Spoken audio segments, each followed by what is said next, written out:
Eigentlich kommt das Hotel auch. Und die Grundschule Kirchhof mit 68 Stunden werden. Es wird ein Triathlon verwandeln, wenn ich nachher auch nochmal, wenn wir voll am Start sind.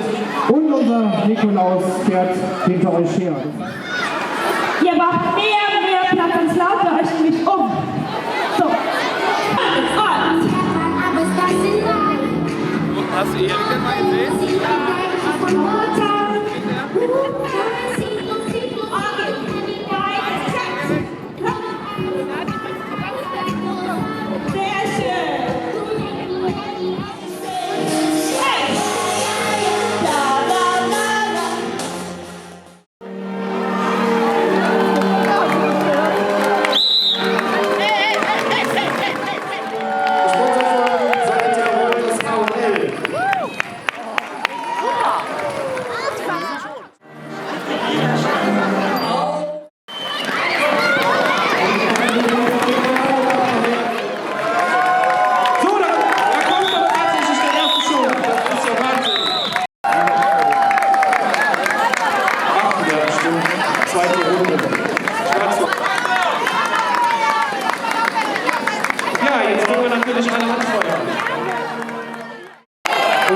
Super, Kerno.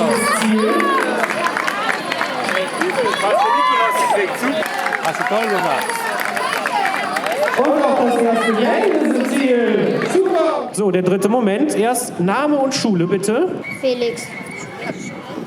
Schule der Begegnung. Sag du mir bitte deinen Namen. Silas. Und aus welcher Schule kommst du? Nikolaus-Schule Breber. Aus Breberen. Da hatten wir eben auch schon welche dabei bei der Sieger-Aero. Schafhausener Schule. Danke, das freut mich ganz besonders. Benediano, herzlichen Glückwunsch. Levke. Und aus welcher Schule? Peter Hertling. Die Peter-Hertling-Schule. Herzlichen Glückwunsch und Riesenapplaus. Nummer 2, wer ist Zweite geworden? Das Gesicht kommt mir auch bekannt vor. Sag mir deinen Namen und von welcher Schule du kommst. Marie. Und du kommst aus welcher Schule? Schafhausener Schule. Super, herzlichen Glückwunsch und einen Riesenapplaus. Und Nummer 1. Sag mir bitte deinen Namen und die Schule. Marielle und KGS Immendorf. Super, herzlichen Glückwunsch. Von Martina Zerr als Konrektorin und an alle Lehrer, die ja